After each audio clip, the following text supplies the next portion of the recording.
I told the president I was shocked that he didn't have a Cleveland State tie on today, right, Mr. President? No? You always show me up. Well, we're delighted to be here at Cleveland State today. Several hours ago, the White House made a announcement about the mass vaccination site. And really, this goes back a number of weeks.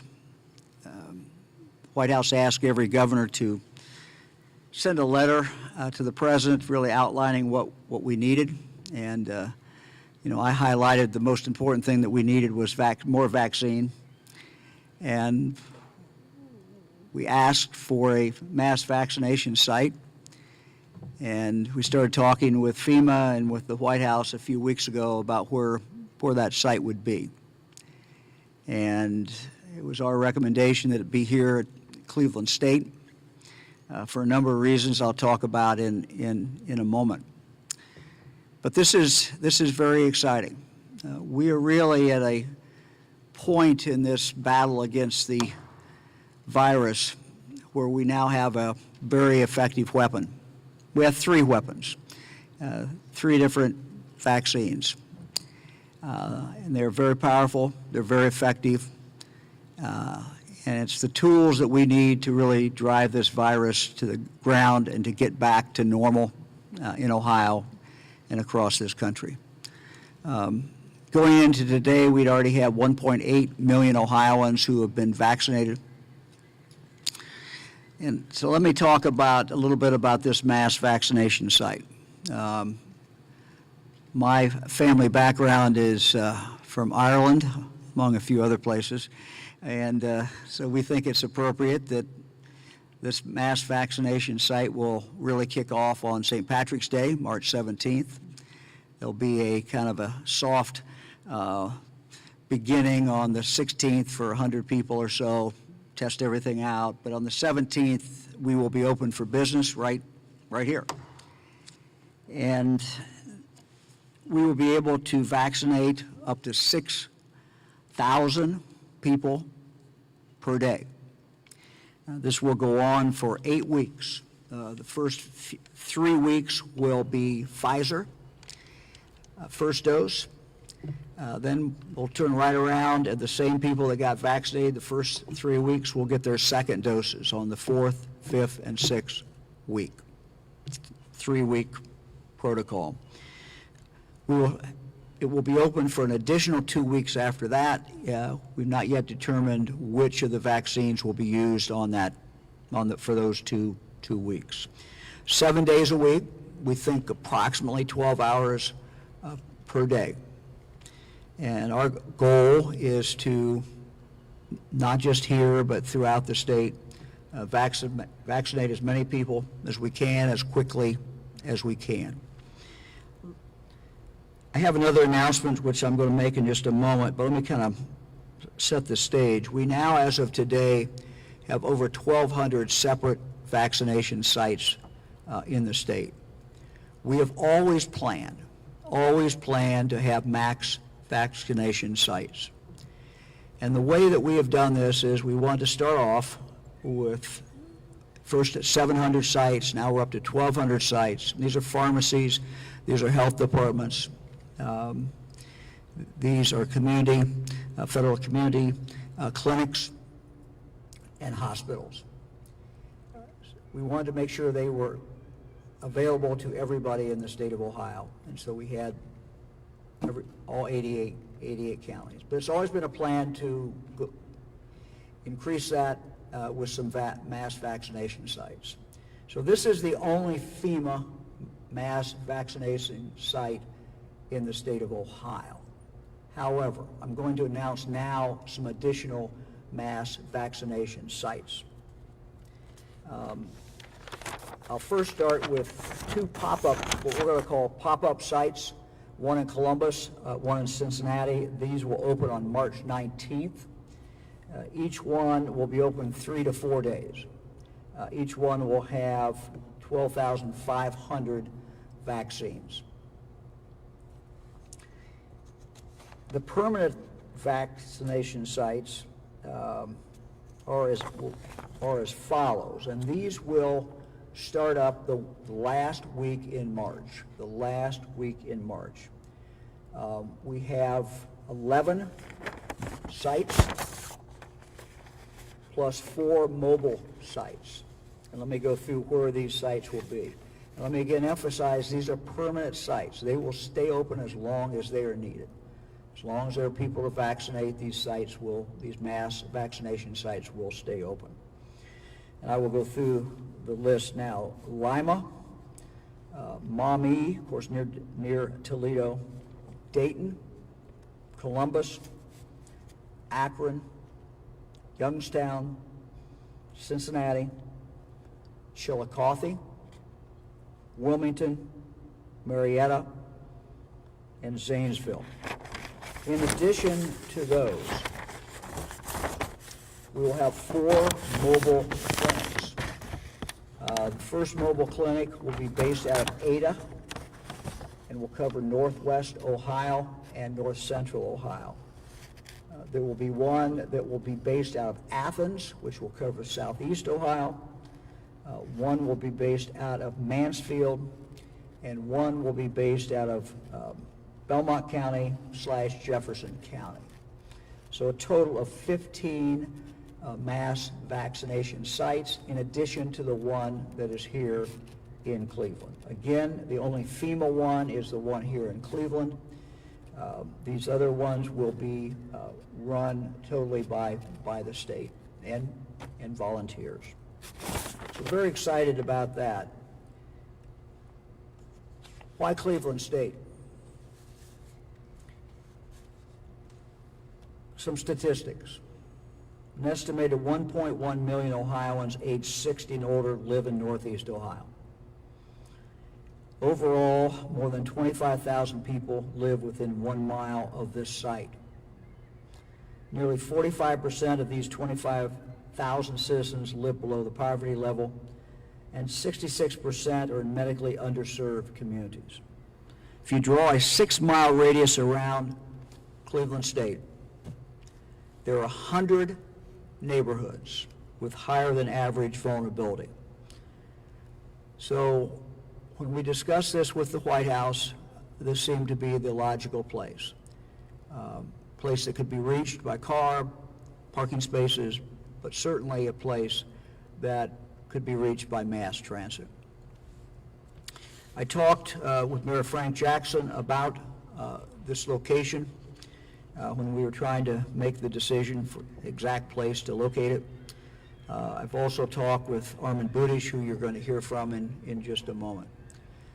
Both of them were very excited and very pleased and had some great ideas. The ideas in regard to how we make sure that every person that wants to come here will have the opportunity to come. Armin talked about buses, as well as the mayor did as well.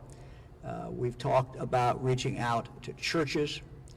We have talked about really getting so many people in the private sector and so many people in the nonprofit sector fired up, ready to go, assisting in getting people here. This is going to be really a community effort. It's going to take everybody in the community. We have to keep our eye on the ball.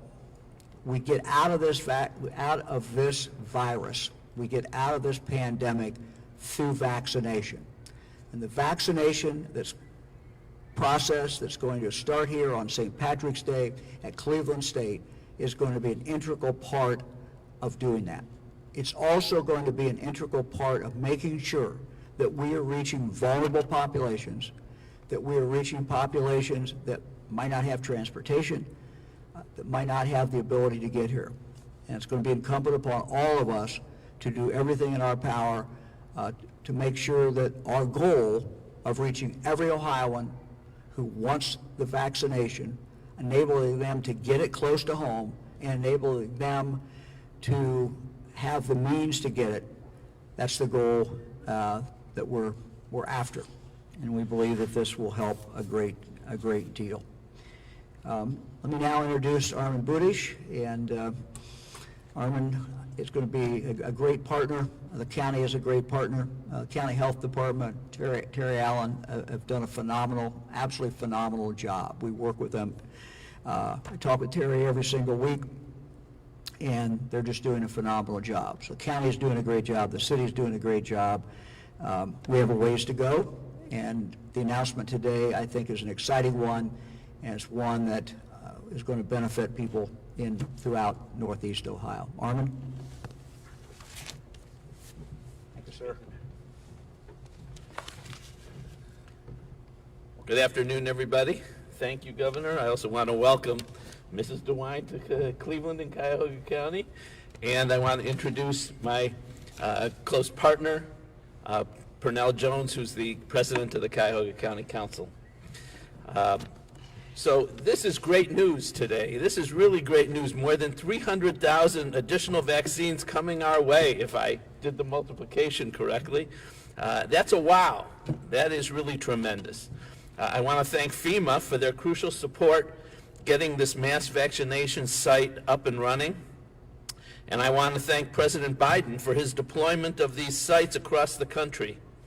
This pandemic has been so devastating, and vaccines are our way to a safe, healthy normal. Our president understands, and he has put the vast resources of the federal government into play to help us get control of this virus. And I'd like to thank Governor DeWine for selecting Cuyahoga County for this site and for his support in all of our efforts related to COVID. I can't say enough about the terrific work that our governor has done for all the people of Ohio. From day one of this crisis, he's come out fighting. And throughout it all, he's communicated regularly with me, and he's also listened carefully to my concerns and requests, and I appreciate that.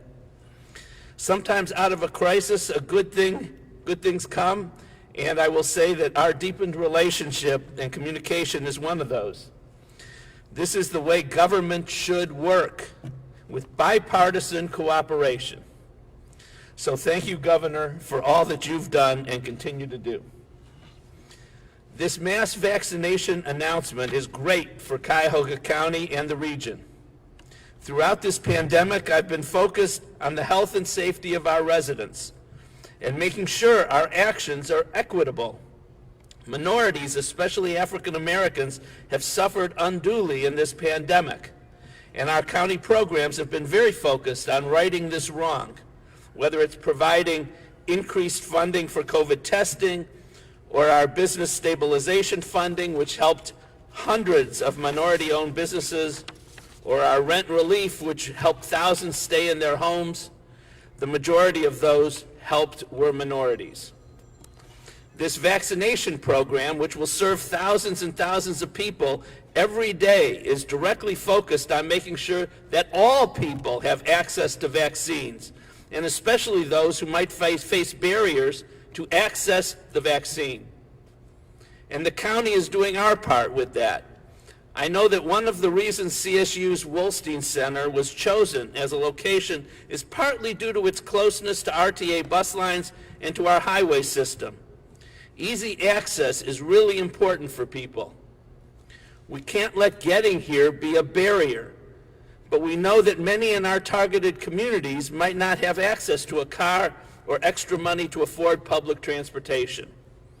So in order to make sure that everyone can afford to get here, the county's going to work with County Council to provide free bus passes through the RTA, and we're going to subsidize rides through a rideshare service, which people can access by calling 211. We're also working with the Senior Transportation Connection and with the ministers of black churches to provide free transport for people to the Wolstein Center. I've already spoken with leaders at Pastors in Mission and the Cleveland Clergy Coalition, and they're very interested in working with us. The churches are particularly important because residents trust their pastors when they urge them to get vaccinated. We'll be announcing more details through the media and social media and our website in the coming days. so people will know how to get a pass or some other form of transportation that I just mentioned. I can't say it enough. This is an exciting development for the people of our region. It's been a long, hard road, and we aren't over it yet. We still need to be careful, to wear masks, social distance, and limit our exposure to other people.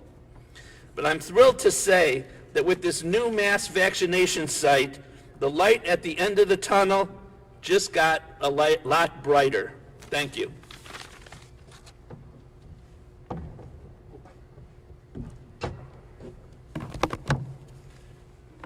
Thank you, Armand, and thank all of you for being here. I'm Harlan Sands, President of Cleveland State, and thank you, Governor. It's good to see Mrs. DeWine here as well. As President of Cleveland State, I am extremely proud to be here representing our faculty, staff, and students as I stand front and center with our public leaders as a trusted community partner. We're working together to solve this public health crisis. And as Cleveland's public research institution, providing these critical vaccinations is mission central for Cleveland State. And as these gentlemen and ladies behind me know, this takes logistics. And as an ex-military officer, we are here to help with those logistics. We also are here to help with the service providers that are going to be providing the vaccinations. And as we sit here today, at the core of Cleveland Center, culturally, educationally, logistically, we're really proud of our selection as the first state federal mass vaccination site for COVID-19 in the state of Ohio. Our mission at CSU to empower students, create knowledge, engage communities, and shape our world was really conceived with efforts like this in mind. Today we get to step up and help again, and since the pandemic started, we have made safety of our campus community a top priority. We bring that same commitment and track record of success to this effort today. So let me thank our pandemic response team, particularly led by Senior Vice President for Research, Innovation, and Healthcare Strategy, Forrest Faison, former Surgeon General of the Navy, for pulling this together, setting up this site, and doing it so quickly. We look forward to working with the Governor, County Executive, and we appreciate everyone being here, and I'll turn the podium back over to you, Governor. Thank you. Well, again, we want to thank President Sands and the Cleveland State. I called the president when we were considering this location, and I said, I think this is the best location. And he said, okay, we'll do it. And so this is going to be 6,000 people coming through here for 8 weeks. Mr. President, it's going to be quite a scene, but it's certainly something very, very happy. We also want to thank FEMA, want to thank President Biden. These doses that will be coming into Ohio are in addition to our normal allocation. So we're very excited about that as well. Anyone have questions for any of us? Governor, over the course of this 8-week mass vaccination, do you imagine us getting to a point where anyone who wants a vaccine will be able to get one here, regardless of age or medical condition? Well, that's a good question. The question was, during that 8-week period of time, do I imagine at some point where anybody will be eligible to walk in here? And the answer is I don't know. We're moving pretty quickly. We're down to 60. We'll hold at 60 until we think that, people 60 and above have been able to get the vaccine. What we've had, as you know, in the past is a lot more demand than we've had supply. So we will move the age and open this thing up just as fast as we can. But age is the biggest determination of potential death and hospitalization if you get the virus. So we're going to stay with age plus a few other things that we've added in there. So the answer is I just don't know. That 8 weeks from March 17th. Yeah, I mean it's very, very well possible by the time we get into this, deeply into this here, that anybody could get the vaccine. Certainly possible. Just don't know yet. What was the role of the federal government in setting up this site? Was it in securing Federal government is supplying the doses. They're also supplying the people to do the vaccination. So we have been working with the White House. We have been working with FEMA for a number of weeks. This discussion has been going on at least a month. And, you know, we went back and forth about what they wanted. They wanted one site. They, you know, we really talked about where that should be. And, you know, I think really came to the conclusion that Northeast Ohio is where it needs to be based on population, and that Cleveland is the logical place, and that ultimately Cleveland State is the best place here to do it. They do have some parking. It's not huge parking, but there is parking here. There's also parking that's adjacent to it, but it's also, you know, very, very close to a neighborhood with significant minority population, historically underserved neighborhood, and as well as many other neighborhoods. And again, with the transit, being on a transit route, that was also very significant as well. Thank you, sir. Do you feel vindicated in your approach as compared to governors in Texas and Mississippi, in that you follow the science and the numbers, and they're opening up their states as early as next week? Well, I'm not going to, you know, not going to comment about what other states are doing. Why not? So they directly impact what happens. If somebody from Texas or Mississippi comes into Ohio, they post like anybody else. Why not? I understand. My job is to be governor of the state of Ohio, and I'm going to focus on Ohio. And we're going to follow the science. And the science clearly tells us that these masks work phenomenally well. I mean, one of the things that we've learned in the last few months is just how powerful the masks are. And frankly, interestingly, the place where we've really seen this is in our schools. We've seen virtually no spread in class when kids, even when they're less than 6 feet apart, if they're all wearing a mask, virtually no spread. That's what principals have been telling us for months, superintendents have been telling us for months. After hearing that, we went into the schools, we did some testing, 7 different schools, came out, and overwhelmingly that, you know, it was very abundantly clear that there was not seeing the spread. So our ticket out is to continue to wear this mask and to vaccinate. So it's vaccinate, vaccinate, vaccinate, wear mask. That's how we get out of this. Is there any possibility of an extension of this mask? I don't think there's any possibility of an extension of this mask clinic, but by the time this clinic is done, you know, there's plenty of other opportunities for people to get vaccinated. If for some reason, you know, maybe we didn't get to their age group, there's many other opportunities. I mean, frankly, Cleveland has an abundance of opportunities. Cuyahoga County has. I don't know how many sites there are in Cuyahoga County, but there are a lot of our regular sites. Plus, we have Metro, we have UH, and we have the Cleveland Clinic. Those facilities also, frankly, when there is the need, can dramatically increase their capacity. We know how much each one of them can increase their capacity. So we are building a system in Ohio that can surge up pretty quickly. Over 1,200 sites around the state of Ohio, 15 sites that we announced today that will be coming in the latter part of March.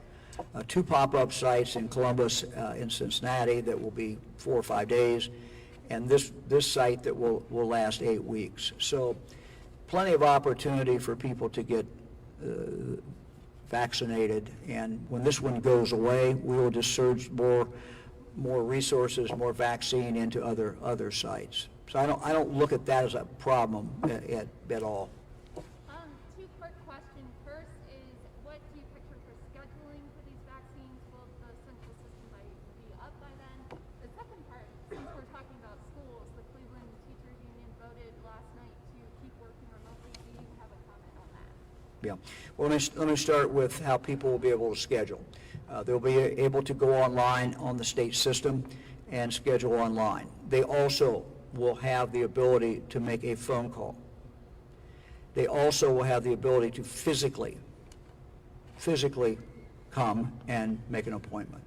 So the whole idea is to just do everything that we can to make it easy for people and knock down any barriers that might exist for people to be able to access these vaccines. We have an obligation to make sure every Ohioan who wants the vaccine has the ability to get it in their community easily. And that includes setting up the appointment as well. And this is, I go back to something I said, this is going to be a real community effort. This is a community that comes together, the county, the city, nonprofits. You know, this morning we were at the Salvation Army in East Cleveland. You know, a lot of different groups had come together, a lot of churches had come together. So, you know, we're going to need the churches, all churches in Cuyahoga County to be involved in this, to work with their members, maybe to help supply buses. I love the announcement that Armin just made, so that is great. Let me answer your second question. Cleveland City Schools have done a good job in getting ready to open back up. It's a safe environment. We know today something that we did not know, frankly, when schools were closed last March. And that is, we know how powerful these masks are. And we've seen example after example of kids in school, every child wearing a mask, every teacher wearing a mask, every custodian, everyone wearing a mask. And we have not seen much spread in the classroom at all. In addition to that, we have offered vaccination, and that's been taken up by the Cleveland City School personnel. They've received a first vaccination, getting ready to receive a second vaccination. So those two things, knowing what we've known, knowing what we've learned in the last few months about how powerful these masks are in school, added to that, vaccinating any adult in that school that wanted to be vaccinated, I think should ensure people and make them feel good that they can go back to work, and that will be, in fact, a safe environment. And so the kids have been out for a year now. It's time for the Cleveland City children to be able to go back to school in person. When will the online scheduling system be up and running for people to sign up? Yeah, I can't give you a date, but it's going to be fairly soon. When we look at the other 15 mass vaccination sites getting ready, any idea roughly how many people those will be able to serve? Yeah, those are going to range anywhere probably from 300 to 3,000. You know, it will vary based upon what the need is, and you know, the mobile clinics, we're excited about them because they'll be able to take it right into the community, smaller villages, other places. So we're very excited about that. So we continue to layer on these opportunities for people to be able to get the vaccine. Anybody else? Where will those pop-up sites in Columbus and Cincinnati be located? We don't know yet. Don't know where they'll be located yet. This vaccination, mass vaccination, cost to the staff? I can't tell you the cost because I don't know the cost. You know, FEMA is picking up certainly some of this cost. We appreciate that very much.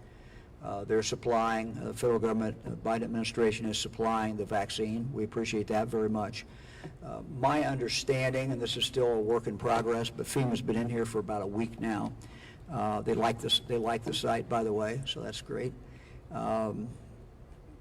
What we anticipate is that FEMA will supply, the federal government will supply the vaccinators, but it will be up to us locally to supply people who are doing the data entry, as well as traffic flow.